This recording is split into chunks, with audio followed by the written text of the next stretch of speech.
안녕하세요, 여러분. 오늘은 조금 다른 주제로 이야기를 해보려고 해요. 예전부터 제 영상을 보신 분들은 아시겠지만 유튜브 초창기에 저는 퇴사부터 스마트 스토어 창업하는 브이로그 영상을 많이 올렸었어요. 저는 처음에 가장 먼저 시작했던 쇼핑몰은 구매 대행이 아닌 사입 쇼핑몰이었는데요. 그때 저는 한참 핫했던 홈카페 리빙 식기 스토어를 창업을 했습니다. 예전에 브이로그를 보신 분들은 제가 초창기에 준비하는 것부터 다 보셨겠지만 저는 리빙 식기 창업에 대한 정보를 단 한 번도 유튜브로 소개한 적이 없는데요. 그때 한참 문의해 주셨던 분들이 많으셨는데 이제서야 한번 식기 테이블웨어 쇼핑몰 창업에 대해 얘기해 보려고 합니다. 최대한 많은 정보를 담았고 이 영상에서 리빙 쪽 창업을 꿈꾸시는 분들이 도움이 되면 좋겠습니다. 잘 다니던 회사를 퇴사하고 왜 온라인 쇼핑몰을 하게 되었는지부터 설명드리겠습니다. 먼저 퇴사하고 쇼핑몰 창업을 하게 된 계기부터 말씀드릴게요. 저는 사실 퇴사하는 데까지 이유가 두 가지 있었는데요. 첫 번째는 사실 저는 외국에서 오래 살다 와서 한국 생활이 조금 지겹게 느껴졌고 다시 해외로 나가 일을 할지 고민 중인 상태였어요. 그래서 퇴사를 선언하고 장기 여행으로 우선 스페인, 포르투갈을 다녀올 생각이었습니다. 그런데 코로나가 터지게 되었어요. 저는 의류무역회사 해외 영업팀에서 근무했고 미국, 베트남, 동남아, 홍콩, 중국 등 다양한 나라들과 일을 했습니다. 아무래도 코로나 때문에 무역회사는 코로나 초창기에 타격을 많이 입었고 저는 한 회사에서 2년 동안 팀 이동을 3번이나 하게 되었습니다. 처음에 주인급인데 대리로 이직해서 힘겨웠던 9개월을 버티고 나서 적응할 때쯤 팀 이동이 되었고 코로나로 인해 또다시 다른 팀으로 이동이 되었는데 무역회사 해외 영업팀은 일반 회사랑 다르게 특히 의류 벤더사 쪽은 큰 회사 안에 작은 기업이 있다는 느낌으로 팀 이동을 하는 순간 모든 업무 프로세스가 바뀌어 버립니다. 정말 열심히 일했는데 늦게 들어왔다는 이유로 계속 팀 이동이 되다 보니 현타가 왔습니다. 그 와중 친했던 과장님이 사실 자기가 뭘 준비하고 있다라고 하시더라고요.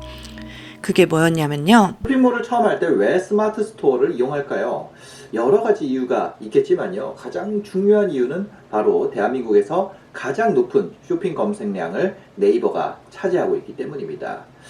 여전히 어쩌니 해도 네이버가 여전히 검색 시장을 과점하고 있고 그중에 쇼핑은 60%가 넘는 검색 점유율을 네이버가 갖고 있습니다. 그때 한참 붐이었던 신사임당님의 스마트 스토어 영상, 그 영상들을 정말 정주행하게 되면서 저는 그때 창업을 결심하게 되었어요.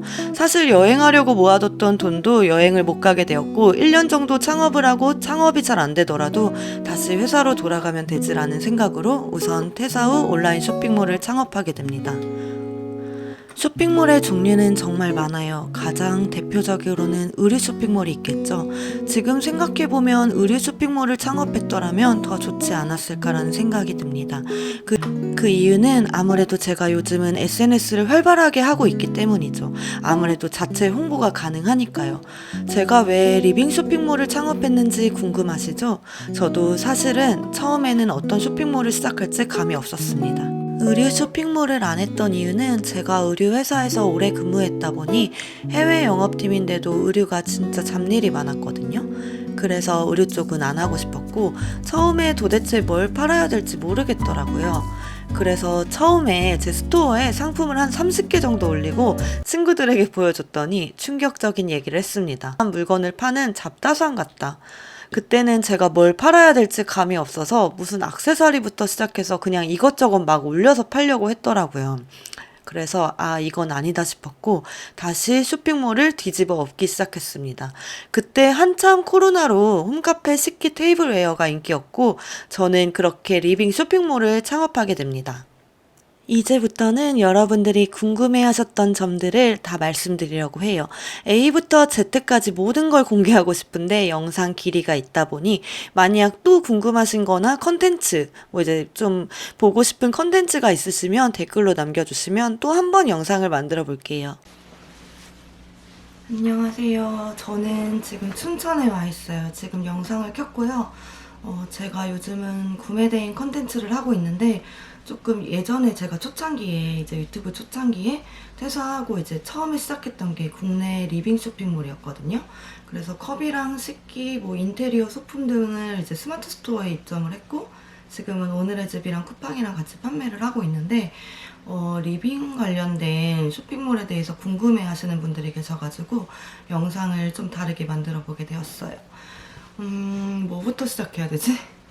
왜 처음에 리빙 쪽을 하게 되었냐면 저는 원래 의류회사를 다녔어가지고 지금 이건 조금 후회되는 부분인데 아마 의류를 했었으면 좀 괜찮지 않았을까 싶어요. 근데 그때 저는 의류회사에서 일을 하다 보니 조금 의류 관련된 일들이 질리더라고요. 그래서 의류 쪽보다는 조금 다른 쪽으로 한번 쇼핑몰을 해보자 했는데 처음에는 제가 뭘 팔아야 될지 감이 진짜 없는 거예요.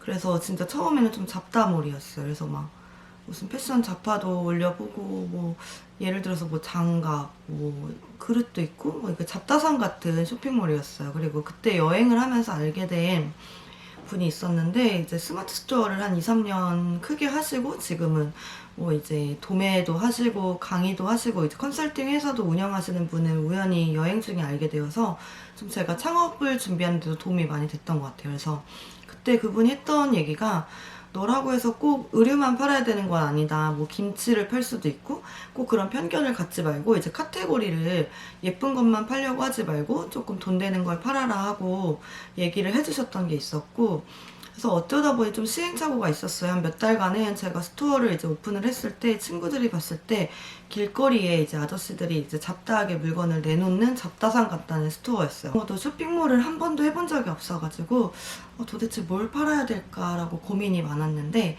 그때 좀 아무래도 코로나다 보니 이런 리빙 제품들 있잖아요. 식기나 컵 이런 게 자꾸 눈에 들어오는 거예요. 그래서 제가 조금 다른 스토어들 이미 판매하고 계시는 분들의 스토어를 조금 많이 둘러보게 되었고 그러면 나도 한번 인테리어 리빙 소품 쪽으로 창업을 해보자 해서 시작했던 게 리빙 쇼핑몰이었습니다. 이제 국내 이제 사입이랑 위탁도 하고 있는데 그때는 이상하게 구매 대행을 해봐야겠다는 생각을 안 해봤어요. 그때 썼으면 더 잘 됐으려나? 어쨌든 무조건 제가 이제 사입을 해서 이렇게 사입을 해야지만 쇼핑몰을 시작할 수 있는 건 줄 알았어요. 그러니까 구매 대행이 뭔지도 알고 있었는데 구매 대행 창업은 그때 생각을 안 해봤고 예를 들어서 예전에 이렇게 의류 쇼핑몰들 많잖아요. 그래서 제 주변에도 의류 쇼핑몰 하시는 분들이 계셨거든요. 그래서 의류 쇼핑몰들처럼 이제 그렇게 사입을 직접 해가지고 이제 쇼핑몰을 오픈해야 되는 거구나 라고 알고 있었고 그땐 또 워낙 스마트 스토어가 붐이기도 했어요. 그래서 위탁이나 국내 사입 뭐 예전에 뭐 휴지를 떼서라도 팔아라 뭐 이런 얘기들이 있었잖아요. 그래서 저는 사입부터 시작했던 케이스였습니다. 아마 제 처음 영상을 보신 분들은 아시겠지만 저는 이제 아무것도 모르는 상태에서 시작을 했기에 딱 강의를 듣진 않았어요. 저는 직접 부딪히면서 조금 배우는 스타일이어가지고 따로 온라인 강의나 어떤 강의를 듣고 스마트 스토어를 시작했던 건 아니고 저는 나름 무역회사를 다녔던 게 도움이 됐던 것 같아요. 왜냐하면 이제 뭐 회사랑 쇼핑몰은 완전히 다른 느낌이긴 하지만 뭐 마진 계산을 한다든지 예를 들어서 그런 기본적인 것들 있잖아요. 뭐 고객을 응대한다든지 그런 거는 회사를 다니면서 조금 도움이 됐던 것 같거든요. 그리고 저는 강의는 듣지 않고 이제 일단은 무조건 했던 게 한 6개월 정도는 한 거의 밤새서 일을 했던 것 같고 그때 블로그도 같이 시작했어요. 제가 블로그도 몇 번 말씀드렸는데 블로그는 원래 저 같은 경우는 사인물로 시작했다 보니 마케팅이 있어야 될 것 같아서 그럼 블로그를 같이 시작해서 내 제품을 블로그에다가 홍보하자라는 거였고 그때 인스타도 이제 쇼핑몰 계정을 하나 만들어서 인스타 광고 이제 그리고 네이버 블로그 그리고 네이버 쇼핑 광고를 이렇게 같이 돌리면서 마케팅을 했었고 그때 유튜브도 이제 브이로그를 올리다 보니 이제 고객님들이나 이제 구독자분들이 많이 이제 찾아오시더라고요. 그래서 사인몰이기 때문에 저는 이제 스토어 주소도 공개를 했었죠. 요즘은 다 이제 개인 쇼핑몰 같은 경우는 공개를 하고 이제 다 마케팅을 하니까요. 이제 그래서 그런 거는 뭐 유튜브에도 많이 공개를 했었던 것 같아요. 그래서 처음 했던 거는 일단은 사입 같은 경우는 일단은 물건을 사입하러 가야 되고 그리고 제품 촬영을 해야 되고 촬영하고 나서 상세 페이지를 만들고 상세 페이지를 만든 다음에 이제 상품을 올리겠죠. 상품 올리고 나서 키워드 분석하고 그리고 네이버 광고 돌리고 인스타 광고 돌리고 이제 블로그에 글 쓰고 그리고 이제 주문 처리하고 직접 배송하고 CS하고 이제 뭐 매출 정산까지 하는 게 이게 한 루트라고 보시면 돼요.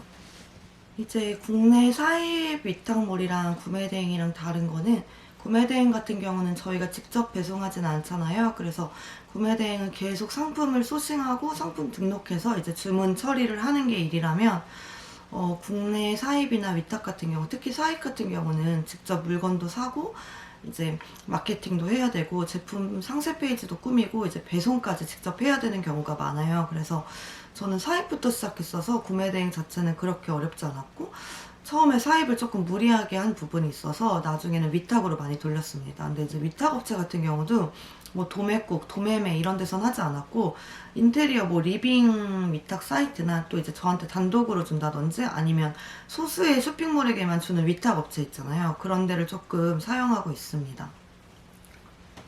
이게 혼자서 사입 같은 경우는 해야 되는 일들이 되게 많거든요. 그래서 보통은 루틴이 새벽 6시에 일어나서 이제 사입을 하러 갔어요. 저는 아무래도 식기다 보니까 처음에 잘 어디서 사야 되는지 모르잖아요. 그래서 남대문을 방문을 했고요.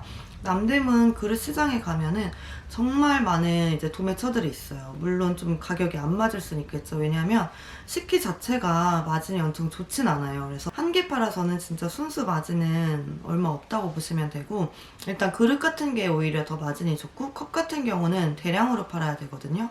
그래서 한 달에 매출이 만약에 800만 원 나오면 이제 한 4,500만 원은 대량 주문이 들어왔다고 보시면 돼요. 그래서 코로나 때 굉장히 잘 됐던 게 오히려 컵이나 그릇은 코로나 때 많이 찾으시더라고요. 그래서 그리고 또 일반적으로 파는 컵 같은 경우나 그런 것들로 이제 승부하기는 조금 리빙이 포화된 상태죠. 제가 우선은 체크아웃을 해야 돼서 장소를 이동해서 다시 촬영을 해볼게요. 여러분들도 이렇게 뷰 감상하시라고 너무 예쁜 숙소예요.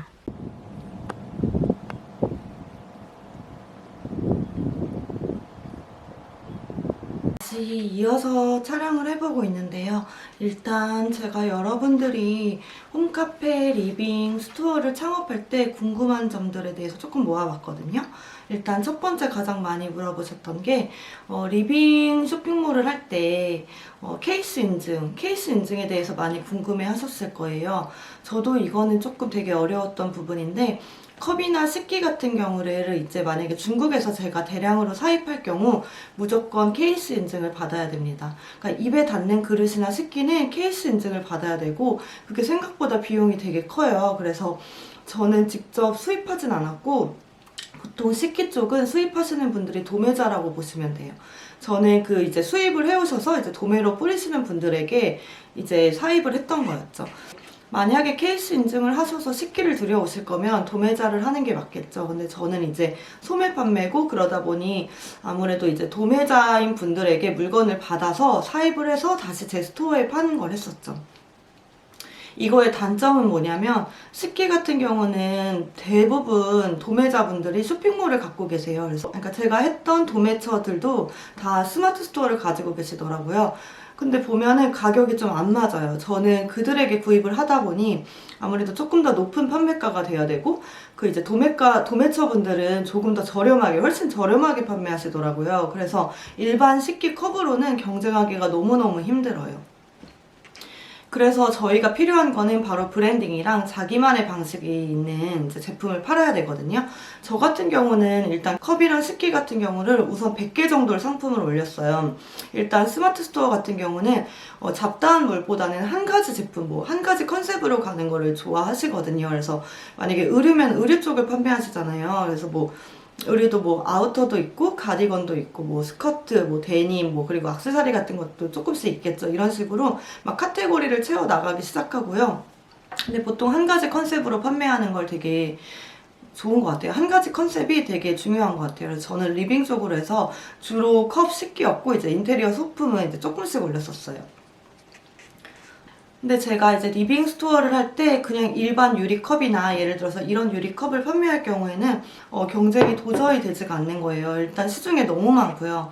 그래서 사실 유리컵이라는 키워드 자체도 너무 대형이라 이 도매처들의 가격을 이길 수도 없고, 또 유리컵으로 제가 상위 노출하는 것 자체는 불가능한 상황이었어요. 그래서 초창기에 제가 판매를 했던 거는 홈카페 선물 세트라고 해서 크래프트 박스에다가 이제 컵을 포장을 하고 이제 머들러 같은 거랑 라탄 티코스터랑 그리고 제가 직접 엽서들을 제작해서 그거를 이제 홈카페 선물 세트용으로 판매를 하기 시작했어요.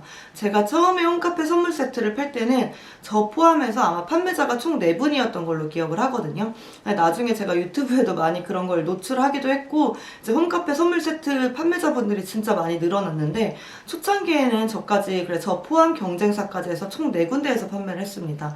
그래서 저의 주력은 홈카페 선물 세트였고 그 제품을 팔면서 이제 유입이 많이 됐던 거죠. 이제 스마트 스토어 같은 경우는 상품을 많이 업로드를 하고 거기서 분명 효자 상품이 생겨요. 처음에 제가 10기로 선택했던 이유는 처음에 이렇게 잡다한 몰이었고 이제 컵 같은 거를 몇 개 남대문에서 떼서 올렸었는데 골드라인 유리컵이라고 해서 되게 예쁜 머그컵이 있었어요. 이제 컵 받침도 있고 뚜껑도 있는 그런 우드컵인데 그 컵이 진짜 잘 팔려가지고 아 나는 이제 그런 컵 위주 그리고 식기 위주로 판매를 해야겠다. 그리고 그것도 이제 선물용이었거든요. 근데 이제 그냥 일반 크래프트가 예를 들어서 보여드리면 일반 컵이었거든요. 근데 예를 들어서 보여드리면 보통 컵 식기들은 이런 식으로 크래프트 박스에 포장이 돼요. 그럼 선물 포장용으로 판매하기 위해서는 어떻게 해야 될까요? 이제 옵션을 하나 추가하는 거죠. 그리고 예쁜 포장지랑 이제 뭐 엽서 같은 거 이렇게 같이 껴서 이렇게 선물용으로 판매를 했습니다. 그렇게 하니까 판매가 일어나기 시작하더라고요. 그때는 한참 코로나 때였고 그러다 보니 이제 홈카페 뭐 이제 식기 이런 것들이 진짜 잘 나갔었어요. 그래서 한 스토어 시작한 지 4개월 만에 파워 등급을 달고 좀 아쉽게도 빅파워까지는 가지 못했어요. 그치만 파워 등급을 한 1년 반 정도 유지했던 것 같아요. 그래서 파워 등급을 달고 이제 매출이 잘 나올 때는 한 900만 원, 한 달에 900만 원까지 나왔고 매출이 못 나올 때는 한 4, 500 정도 나왔던 것 같습니다. 다음 얘기를 해볼 건데요. 이제 사입하는 방법과 그리고 위탁업체 찾는 방법에 대해서 말씀을 드릴 거예요. 저 같은 경우는 처음에는 무조건 사입으로 했는데요. 사입 자금 같은 경우는 꽤 많이 들었어요.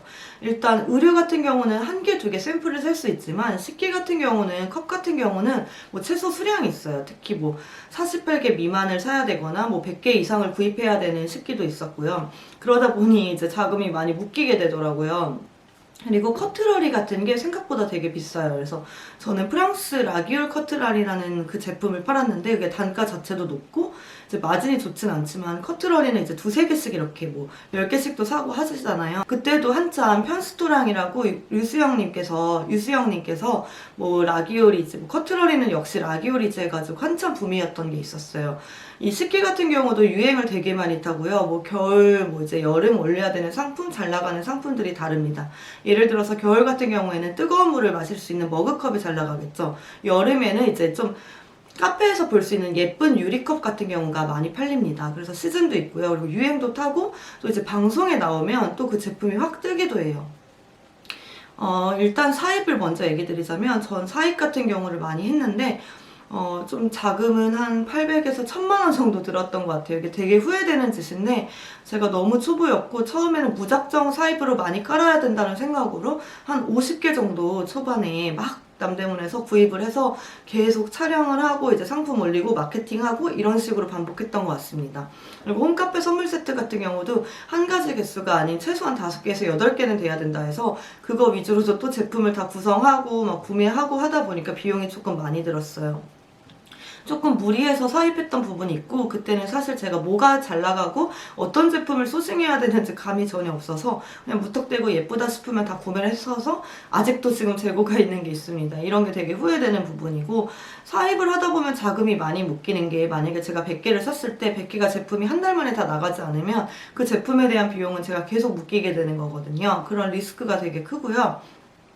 이제 사입 위주로 하다가 위탁을 같이 하게 됐어요. 위탁은 초반에도 같이 했었는데 원래는 위탁은 전 이불 제품을 했었어요. 그래서 이불 조금 고가 이불들 있잖아요. 한 15만 원 정도 했던 거라서 마진이 괜찮았어요. 하나 팔면 한 3만 원에서 5만 원 정도 남았고 또 이제 키워드를 몇 개를 잘 잡아서 상위 노출도 했었고 또 지재권에 걸려서 뭐 상표권 소송도 들어오기도 했었습니다. 예를 들어서 제가 베딩을 판매하는데 모르고 기절이라는 키워드를 쓴 거예요. 근데 제가 박나래 씨의 기절 베딩이라는 상표가 있는지 모르고 기절이라는 키워드를 썼다가 이제 그 법무법인에서 연락이 와서 합의금을 300만 원 달라. 근데 제가 다행히도 판매를 하지 않았던 건이었고 또 이제 좀 초기 대응을 잘했어요. 그래서 저는 법적 소송을 하지 않았는데, 그 당시에 그 로펌에서 이제 소송 걸었던 이제 합의금을 달라고 했던 쇼핑몰들은 다 이제 경찰서 가고 이랬다는 얘기를 들은 적이 있어요. 그래서 항상 키워드를 작성하실 때도 상표에 걸리는지 안 걸리는지, 이거는 구매 대행 상관없이도 일반 국내 쇼핑몰에서도 되게 중요한 부분입니다. 위탁업체 같은 경우는 저는 일단 도매국, 도매매 이런 데도 초반에 봤었는데 이런 데서 소싱을 하지 않았어요. 왜냐하면 이런 데는 제가 건건이 뭐 발주도 따로 넣어야 되고 또 이제 택배사도 다 다를 거고 너무 어려울 것 같은 거예요. 관리하기가 너무 어려울 것 같아서 저는 리빙 위주의 위탁업체를 찾기 시작을 했어요. 그래서 초반에는 리빙 업체의 이제 도매매 같은 사이트에서 제품들을 찾았고 이제 상품을 업로드하기 시작했어요. 그래서 이불도 올리고 주로 소품 같은 경우나 이제 주방용품 같은 경우는 위탁으로 많이 했어요. 왜냐면 주방용품 같은 경우는 뭐 후라이팬, 냄비 같은 경우는 제가 사입해서 하기에는 너무 힘들더라고요. 그래서 위탁업체를 찾아보시는 걸 추천드리고, 위탁업체 찾는 방법은 생각보다 어렵지 않아요. 진짜 많이 돌아다니셔야 되고 이제 셀러오션이라는 카페 있잖아요. 거기에다가도 리빙 제품을 뭐 공급받고 싶다 이런 글을 써서 뭐 이제 제안서 같은 것도 많이 받기도 했었고, 그래서 처음에는 이제 리빙 큰 사이트에 있는 제품들 있잖아요. 막 리빙 도매처에서 그런 것도 몇 군데 이제 소싱을 했고, 그 외에는 이제 제안서를 받아서 한두 군데는 조금 이제 소수의 스토어한테만 위탁을 준 업체가 있어요. 지금 두 군데 그렇게 하고 있는데, 이제 제품이 많진 않은데, 하나는 핸드메이드 도자기를 이제 직접 제조하는 이제 업체고, 또 한 군데는 이제 황동잔이라고 해서 황동 그릇, 황동잔을 판매하는 업체랑 위탁을 하고 있습니다. 황동잔 같은 경우는 이제 나 혼자 산다랑 이제 유튜버 쯔양님이 뭐 방송에 몇 번 나오면서 그게 유입이 터졌던 적이 있었어요. 그래서 초창기에 사입보다 나중에 제가 그 황동잔을 이제 위탁으로 판매했을 때는 사입했던 것보다 위탁이 더 잘 나가는 현상이 생기더라고요. 그래서 누구나 답할 수 있는 위탁 업체를 찾지 마시고 조금 소수의 스토어에게 이제 위탁을 공급해 주시는 업체를 뚫는 거를 추천드릴게요. 제가 또 말씀드릴 건 사입, 위탁, 구매 대행의 장단점에 대해서 한번 소개해 보려고 해요. 저는 어쨌건 국내 사입도 해보고 위탁도 해보고 지금 구매 대행도 하고 있는데요. 구매 대행도 원래 일본 구매 대행을 하다가 지금 중국 구매 대행을 하게 되었고, 일본 구매 대행은 아직도 욕심이 있어서 나중에 다시 한번 해볼 생각이에요. 일단 사입 같은 경우는 생각보다 손이 되게 많이 가요. 어쨌건 물건도 구입을 해야 되고 마진 계산도 해야 되고 뭐 제품 촬영도 직접 해야겠죠. 그리고 상세 페이지 꾸며야 되고요. 상세 페이지 같은 경우는 스마트 스토어 같은 경우는 진짜 어렵지가 않아요. 뭐 이렇게 포토샵으로 만드는 상세 페이지가 아니고, 네이버 블로그를 해보신 분들은 아시겠지만 그냥 블로그 형식으로 사진 예쁘게 찍어가지고 올리시면 됩니다. 그래서 상세 페이지 꾸미는 거는 어렵지 않았고 이게 습관이 되면 되게 빨라지거든요. 근데 어쨌건 사진도 찍어야 되고 그 사진도 이제 편집을 해야겠죠. 이제 보정을 해야 되죠. 뭐 그런 것도 있고요. 그리고 이제 사인물 같은 경우는 무조건 브랜딩이 필수인데요. 브랜딩이라고 하면은 광고를 얘기할 수 있겠죠. 어쨌건 저도 마케팅은 아예 몰랐던 사람이고 쇼핑몰을 하면서 마케팅을 조금씩 알게 되면서 이제 개인 SNS 채널도 키울 수 있게 되었어요. 마케팅이라는 게 생각보다 되게 어려우면 어렵지만 어렵지 않을 수도 있고요. 제가 아까 영상 초반에 제가 리빙이 아니고 의류 쇼핑몰을 했었으면 더 좋지 않았을까라고 했던 얘기는, 지금 저 같은 경우는 SNS를 되게 활발히 활동하고 있어서 인스타 블로그, 유튜브 외에도 인스타 블로그를 열심히 하고 있어요. 그러다 보니 인스타그램이나 블로그 같은 경우는 뭐 레스토랑도 있겠지만 뭐 제품 같은 경우를 협찬을 되게 많이 받고 있는데, 예를 들어서 브랜드 의류 제품을 협찬받아서 제가 피드를 글을 쓰잖아요. 그게 바로 이제 광고 홍보겠죠. 그러니까 큰 대기업이나 아니면 조그만 쇼핑몰에서도 인플루언서 분들이나 이제 조금 홍보가 될 만한 분들을 이제 추려서 제품을 제공하고 이제 글 쓰는 거를 이제 한다고 하죠. 이게 광고라고 해요. 그래서 돈을 받고 쓰는 광고도 있고 이제 단순 협찬만 받고 이제 글을 써드리는 것들도 있어요. 만약에 제가 의류를 했었더라면 아마 개인적으로 제 인스타에다가 이제 릴스 같은 걸 많이 찍어가지고 뭐 데일리룩 코디, 뭐 데일리룩 패션, 뭐 대학생 코디 뭐 이런 거 있잖아요. 이런 걸로 많이 홍보를 할 수 있지 않았을까 이런 아쉬움이 있는데, 어쨌건 전 시작한 거에 대해서 후회하진 않고요. 리빙몰을 했을 때 제가 같이 시작했던 거는 이제 인스타그램은 리빙 쇼핑몰 이제 인스타를 하나 팠었고, 그래서 거기다 사진이나 영상 같은 걸 많이 올렸었어요. 그리고 그때는 블로그를 같이 시작했거든요. 처음에 블로그를 시작했던 이유도 되게 여러 가지가 있는데, 일단 저 같은 경우는 여행을 많이 다니고 사진을 진짜 많이 찍는 스타일이에요. 이제 호텔 안 내부 구조까지 다 찍어서 이 사진들을 보면서 이걸 뭐에 써먹지? 그땐 인스타도 잘 안 했을 때였거든요. 그래서 이걸 뭐에 써먹지? 하다가 제가 유급휴가를 받게 되었고, 그 당시에 이제 블로그에 글을 하나씩 쓰기 시작했습니다. 그러면서 조금씩 사람들이 들어오기 시작했고, 쇼핑몰을 창업할 때 제 리빙 제품들을 직접 홍보를 해야 되잖아요. 그래서 뭐 네이버 쇼핑 광고도 하고 인스타 광고도 했는데, 그 외에 저는 제 블로그에다가 예를 들어서 이 컵이면 이 컵의 제품 사진을 막 찍기 시작하는 거예요. 이 제품을 막 찍고 이제 리뷰를 하는 거죠. 예를 들어서 이 제품이면, 이런 제품들은 사실 집에서도 충분히 찍을 수 있는 제품들이거든요. 왜냐면 식기나 이제 그릇 같은 경우, 뭐 리빙 소품들은 웬만하면 스튜디오 촬영 안 하고 집에서 테이블만 있으면, 테이블이랑 자연광만 있으면 언제든지 상세 페이지 촬영도 가능합니다. 그래서 블로그도 똑같은 형식으로 예쁘게 제품 사진을 찍어서 이제 글을 쓰는 거죠. 글을 쓰고 이제 제 쇼핑몰 링크를 다는 거예요. 그래서 이 컵은 이런 게 좋았고, 이렇게 담으면 예쁘다. 그리고 뭐 음료를 담기도 해서 사진을 찍기도 하고, 뭐 홈카페 감성 이런 느낌 있잖아요. 이런 식으로 블로그에 글을 썼고 이제 쇼핑몰 링크를 걸었어요. 제가 나중에 유입수를 확인해 봤을 때 나중에는 네이버 쇼핑 광고보다 블로그 유입으로 판매되는 건들이 많아지더라고요. 인스타 광고 같은 경우는 하루에 5,000원 정도 돌렸었는데 유입만 처음에 많았어요. 처음에 인스타 광고 같은 경우는 유입만 늘고 구매 건수는 안 일어나는 거예요. 근데 꾸준히 광고를 돌리다 보니 유입도 많이 되고 이제 구매 건수도 일어나기 시작하더라고요. 근데 가장 구매 건수가 많았던 거는 이제 재구매 고객님들이 있었고, 그 다음에는 이제 쇼핑 광고, 네이버 쇼핑 광고를 같이 했었거든요. 그 쇼핑 광고랑 그리고 블로그 유입이 되게 컸습니다. 그래서 저는 항상 초창기에도 말씀드렸듯이 쇼핑몰, 이제 사입 쇼핑몰을 하시는 분들은 블로그나 인스타 같은 뭐 개인 채널도 좋고요. 개인 채널이면 더 좋겠죠. 저처럼 뭐 직접 홍보를 할 수도 있고, 아니면 쇼핑몰을 위한 블로그나 인스타그램 하나 같은 거는 같이 시작하시는 걸 추천드려요. 어차피 직접 제품을 촬영을 하고 상품을 올리고 마케팅을 해야 되면 채널이 하나 있는 거를 추천드립니다. 안 그러면 계속 비싼 네이버 쇼핑 광고로만 돌려야 돼요. 그게 생각보다 쇼핑 광고비가 빨리빨리 빠져나가거든요.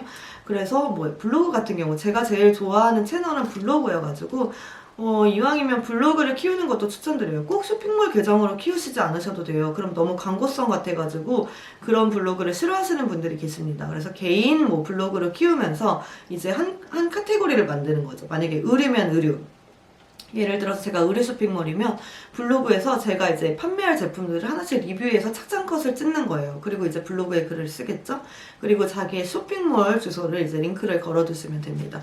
그런 식으로 저는 마케팅을 했던 것 같아요. 또 되게 신기했던 게, 저는 제가 유튜브 초창기에는 쇼핑몰을 이제 창업하는 그런 영상들, 브이로그 영상을 많이 올렸어요. 왜냐면 저는 유튜브가 원래는 브이로그였어서 약간 기록을 하고 싶었거든요. 그러니까 나중에 제가 몇 년이 지나고 뭐 10년이 지나고 조금 더 어른이 되었을 때 나는 이때 뭐 하고 살았지? 이런 기록을 하고 싶어서 시작했던 게 유튜브였습니다.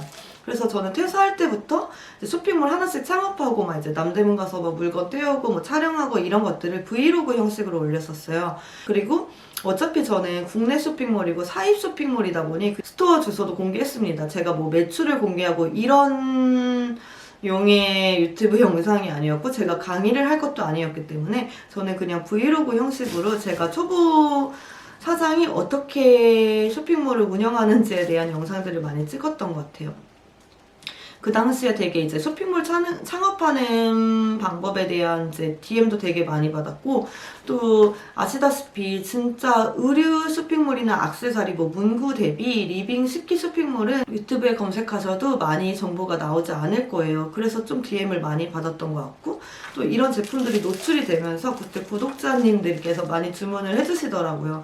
되게 신기했던 게, 제가 복층 오피스텔을 올리면서 그때 그 영상이 조금 떡상을 했어요. 뭐 크게 떡상한 건 아니었지만 15만 뷰가 나왔는데, 아무래도 이제 오피스텔이다 보니 뭐 저희 동네에 사시는 분들이라는 걸 아시는 분들이 계시더라고요. 그래서 그때 구독자분들이 직접 물건을 가져가고 싶다 해서 제가 직접 물건을 전달 드린 적도 있었습니다. 되게 재밌죠? 다음 주제는 이제 사입할 때 중요한 것들을 한번 말씀드려 보려고 하는데요. 사실 저는 진짜 보는 눈이 없는 사람이에요. 제가 센스가 있는 사람도 아니고, 뭐가 너무 예쁘고 어떤 걸 해야 되지 막 구성력이 좋은 사람도 아니에요. 그렇기 때문에 저는 그냥 무턱대고 시장에 가서 하루에 한 5바퀴씩 돌았던 것 같아요. 이렇게 남대문 그릇시장에만 가셔도 진짜 많은 도매처가 있지만 소매 같은 가격대도 있고 진짜 일반적인 너무 이런 유리컵만 파시는 곳들도 있어요.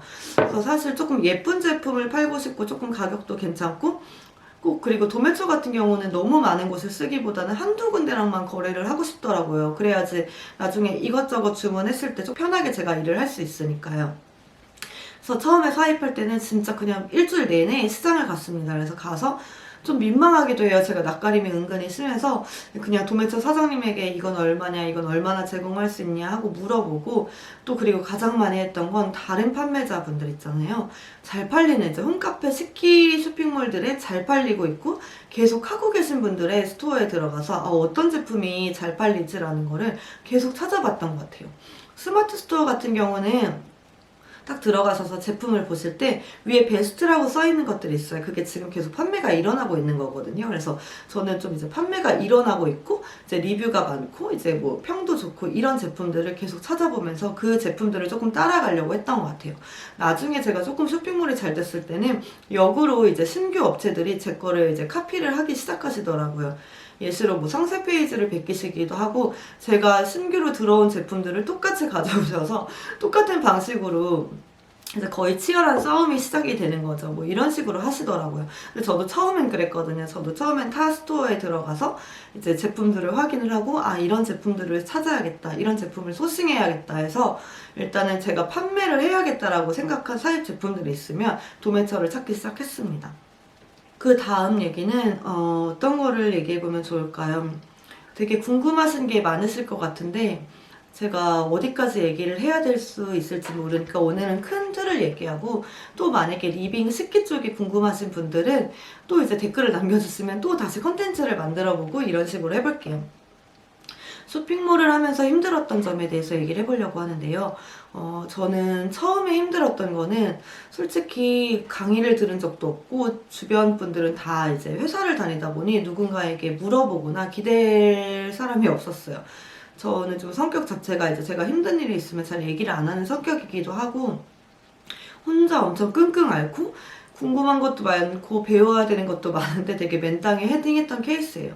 제가 성격이 약간 하나씩 다 준비를 해서 시작하는 스타일이 아니고 일단 지르고 보는 성격입니다. 그래서 이걸 해야겠다라고 생각이 들면 무조건 시작하고 보는 스타일이에요. 그래서 시작하고 한 6개월 정도 저에게 기한을 주는 것 같아요. 이걸 해보고 안 되면 이제 완전히 접자라는 마인드로 조금 뭘 하든 시작하는 편입니다.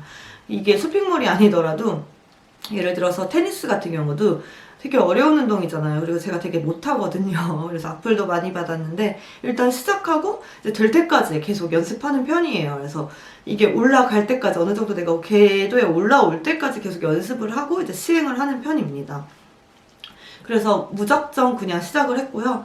사실 회사에 도움이 많이 됐어요. 회사를 다니면서 배웠던 것도 많았고 그거를 많이 적용할 수도 있었고, 이제 쇼핑몰을 강의 없이 혼자 하다 보니 마케팅도 배울 수 있었고 브랜딩하는 방법, 홍보하는 방법, 그리고 SNS 키우는 방법도 조금씩 알게 되었던 것 같아요. 가장 힘들었던 거는 이제 초창기에는 한 6개월 정도는 저는 거의 밤을 샜다고 보시면 돼요. 그래서 하루에 2시간에서 4시간 정도 잤던 것 같아요. 주말도 없었고, 그리고 뭐 사입을 해서 이제 아침에 촬영을 하고 이제 상품을 올리고 마케팅 준비를 하고 광고 세팅도 하고 이제 판매도 일으키고 뭐 배송도 직접 하고 이러다 보면 어느 순간 이제 새벽 6시에 일어나서 밤이 되더라고요. 그리고 그때 한참 블로그를 키울 때라 블로그를 새벽에 글을 썼던 기억이 납니다. 6개월 정도는 진짜 누굴 만나는 것도 벅찼고 그냥 항상 마음이 불안했어요. 왜냐하면 저는 이미 퇴사를 했고 퇴직금부터 모아둔 돈이 하나씩 다 나가기 시작하면서 내가 여기까지 궤도에 오르고 안정적이지 못하면 난 다시 회사로 돌아가야겠다라는 생각을 진짜 많이 했던 것 같아요. 그리고 또 리빙 쪽을 하면서 가장 힘들었던 건 아무래도 재작년이었던 것 같은데요. 일단 저 같은 경우는 코로나 때 되게 장사가 잘 됐고 코로나가 끝나갈 때쯤 스토어가 많이 부러졌습니다. 파워에서 새싹까지 떨어진 상태였고 그동안 조금 달렸던 부분이 있어서 조금 번아웃도 많이 왔어서 한 몇 달은 되게 몸이 아파서 아무것도 하고 싶지 않은 상태였어요. 쇼핑몰을 계속 하다 보면 굴곡이 있어요. 어떤 날에는 매출이 잘 나오는데 어떤 날은 이렇게 고꾸라지기도 하고 계속 그 방안을 찾고 맨날 생각하고 또 새로운 신상을 깔고 홍보를 해도 뭐 안 되는 날은 진짜 안 되더라고요. 그래서 마이너스인 경우도 있는데 그럴 때마다 되게 힘이 들었습니다. 특히 가장 힘들었던 건 번아웃이 왔을 때랑 그 번아웃이 지나가고 나서 이제 코로나가 끝나면서 매출이 많이 하락을 했어요. 사실 그래서 이 스토어 같은 경우는 양도를 하려고 했었거든요.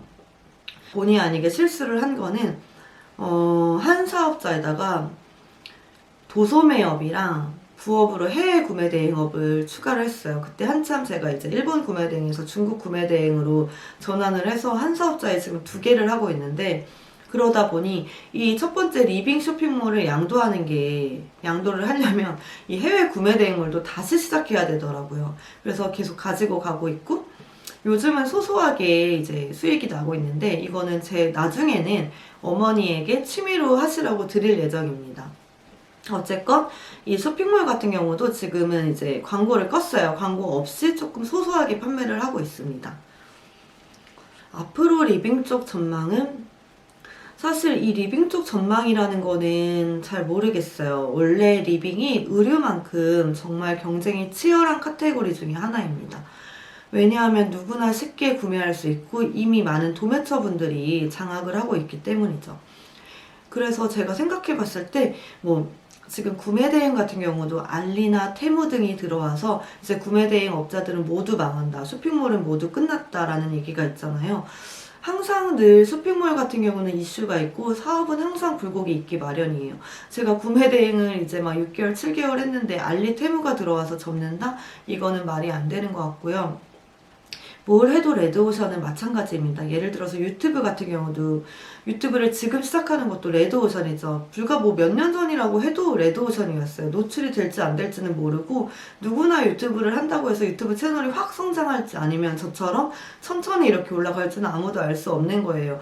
저는 일단 가장 중요한 거는 시작을 하느냐 그리고 시작해서 또 어떻게 자기만의 제품을 만들고 어떤 방식으로 판매하느냐가 중요한 것 같아요. 누구나 시작은 할 수 있고 누구나 레드오션에 들어가는 거는 어려우면서도 쉬운 일입니다. 블루오션이라는 게 과연 있을까요? 지금 제가 인스타를 시작해서 아니면 지금 제가 블로그를 시작한다 해서 방문자 수가 터지고 릴스 조회수 500만 나오는 거 이것도 결국 레드오션 중에 하나잖아요. 저가 여기서 살아남으려면 어떻게 컨텐츠를 짜고 어떻게 기획을 해야 되고 어떤 방식으로 해야 될지는 늘 고민해야 되는 문제인 것 같아요. 그래서 쇼핑몰도 누구나 시작은 할 수 있지만 이제 어떻게 키워가느냐는 이제 자기와의 싸움인 것 같아요. 그래서 사실 강의만 보고 이제 난 쇼핑몰을 그대로 따라하지 마시고 쇼핑몰을 계속 하시다 보면 이제 직접 부딪히면서 하시다 보면은 자기만의 방식이 생기게 돼 있어요. 그래서 그 방식을 조금 생각해 보시고 쇼핑몰을 운영하셨으면 좋겠습니다. 이제 수술을 시작해도 괜찮을지? 이것도 지금 같은 얘기인 것 같은데 사실 스마트 스토어는 요즘 망했고 이제 어렵다는 얘기가 많아요. 저도 직접 해보면 알겠지만 스마트 스토어 자체가 정말 어렵죠. 그치만 스마트 스토어뿐만 아니라 지금 모두 다 레드오션이기 때문에 정답은 없는 것 같아요. 그래서 스스 같은 경우도 지금도 충분히 이제 브랜딩해서 판매하셔도 괜찮다고 생각을 해요. 실제로 제가 아는 여자 동생은 지금 에이블리보다는 스스로 이제 의류를 많이 판매하고 있어요. 그 친구는 인스타 마케팅을 되게 잘한 것 같아요. 일단 옷을 되게 잘 입기도 하고 또 색감이 너무 예뻐요. 그래서 옷 입는 스타일이 되게 좋더라고요. 그래서 요즘은 스스 위주로 판매를 많이 하고 있어요. 아시다시피 다른 쇼핑몰 대비 스스가 수수료가 낮은 편이에요. 저는 지금 오늘의 집에서도 입점해서 판매하고 있는데 오늘의 집 같은 경우도 수수료가 진짜 높거든요. 쿠팡 이런 데보다 더 높아요. 그래서 한두 개를 팔아도 스스에서 파는 것보다 못할 것 같거든요. 그러니까 오늘의 집에서 판매를 해도 스스에서 판매하는 거랑 너무 다른 느낌인 게 수수료가 너무 높아요. 오늘의 집 같은 경우는 스마트 스토어 판매가를 맞춰주면서 오늘의 집에서 판매하시길 원하시더라고요. 만약에 수수료가 15% 정도 되는 오늘의 집이나 이런 데에서 판매하는 것보다는 수수료가 낮은 한 6%, 5% 되는 스마트 스토어에서 많이 판매하시는 게 좋겠죠. 그래서 저는 아직까지는 수수는 괜찮다고 봅니다. 결국 어쨌건 구매 대행이든 뭘 하셔도 스마트 스토어 이제 쇼핑 검색, 네이버 쇼핑 검색에 검색하시면 진짜 많은 쇼핑몰들이 나올 거예요. 그래서 보통 저 같은 경우도 네이버에서 검색을 해서 구매하는 경우가 아직까지도 많거든요. 뭐 이제 쿠팡 같은 경우는 로켓 배송 이런 게 빠르기 때문에 제가 급한 것들 또 이제 그런 식품 같은 경우나 뭐 화장품 같은 경우는 쿠팡에서 되게 많이 구입을 하는 것 같은데 예쁜 제품들이나 뭐 이제 제가 뭐 검색해서 막 뭐 구경하고 싶은 거 있잖아요. 예를 들어서 뭐 태블릿 PC 뭐 케이스 같은 경우도 일단은 네이버에 검색을 많이 해보는 것 같아요. 뭐 쿠팡에서도 많이 사지만요. 그리고 제가 한 가지 빠뜨린 얘기가 있는데요. 오늘의 집 입점에 대해서 궁금하셨던 분들이 계신데 오늘의 집 입점은 제가 입점하고 싶다고 해서 입점할 수 있는 스토어가 아니에요. 그래서 오늘의 집에서 셀렉을 받아야 됩니다. 그러니까 오늘의 집에서 저는 먼저 연락이 와서 입점을 좀 할 수 있겠냐 그래서 입점해달라고 입점 제안서가 먼저 오게 되고요. 그거를 검토하고 제가 입점 신청을 합니다. 그러면 이제 오늘의 집에 입점할 수 있거든요. 그런 식으로 해야 되고 저는 예전부터 오늘의 집을 너무 좋아해가지고 오늘의 집에 꼭 입점을 하고 싶었어요. 근데 생각보다 수수료가 되게 높아가지고 이걸 계속 해야 되나 고민이 되지만 어쨌건 오늘의 집은 제가 입점을 직접 할 수는 없습니다. 그래서 이제 셀렉을 받아야 된다는 거. 그래서 저는 아직까지는 네이버 스마트 스토어도 괜찮다고 봅니다. 결국에는 이제 사입 스토어 같은 경우는 뭐 스마트 스토어 쿠팡이 중요한 게 아니고 어떻게 브랜딩해서 어떻게 판매하냐가 되게 중요한 것 같아요. 카테고리는 정말 많잖아요. 뭐 리빙도 있고 의류도 있고 뭐 건강식품도 있을 거고 뭐 되게 다양한 뭐 화장품도 있을 거고 뭐 브랜딩해서 판매할 수 있는 제품들도 되게 많은 것 같고요. 꼭 어렵게 브랜딩 하실 필요는 없는 것 같아요. 뭐 제작을 해서도 되지만 뭐 제작이 아니더라도 뭐 이런 식으로 세트 구성을 한다든지 뭐 제작도 사실 컵 같은 경우는 생각보다 비용이 많이 들지 않아요. 저는 예전에 리유저블 컵을 제작을 했었는데 한 비용은 한 50개에서 100개 만드는 한 20만 원 정도 했던 것 같아요. 그래서 제가 디자인은 못해서 제 친동생이 이제 미대를 나와서 디자인을 하거든요. 그래서 일러스트 디자인을 해주고 도안을 따서 컵 식기 이렇게 제작도 할 수 있습니다. 이렇게 뭐 리유저블 컵이나 이런 텀블러들을 직접 제작하셔도 좋고 뭐 그게 아니면 선물 세트로 구성을 하신다든지 뭐 엽서 제작을 할 수도 있겠죠. 뭐 그런 식으로 제작 방안을 해서 자기만의 상품을 만들어서 브랜딩 이제 홍보를 하는 거죠. 이제 블로그든 인스타든 뭐 광고를 써서라도 이런 제품이 있다, 이런 제품이 되게 좋다라고 홍보를 해야 합니다. 개인 쇼핑몰 같은 경우는 무조건 홍보는 필수예요. 홍보 없이 사람들을 모을 수는 없어요. 그렇잖아요. 만약에 제가 이 의류를 브랜딩해서 이 뭐 자체 제작 로고를 만들어서 옷을 만들었어요. 근데 이 옷을 홍보를 해야지만 판매가 일어나겠죠. 이거는 대기업에서도 마찬가지거든요. 제가 패션 인플루언서나 패션 앰버서더를 했었는데 대기업에서도 저에게 앰버서더를 대량으로 뽑아가지고 시즌마다 이제 옷을 뿌려서 인스타에 홍보를 시킵니다. 그래서 태그 같은 경우도 정해주시고 어떤 식으로 홍보하면 좋을지에 대한 가이드라인을 주세요. 이제 블로그도 마찬가지고 제가 펜션을 만약에 블로그 협찬을 통해서 받아가게 되면 보통 광고 대행사가 끼거나 직접 사장님이 메일을 주셔가지고 이런 데를 와달라 그리고 너가 한번 홍보글을 써달라라고 하는 경우가 많아요. 역으로 제가 쇼핑몰을 할 때도 광고 대행사에서 연락이 엄청 많이 오잖아요.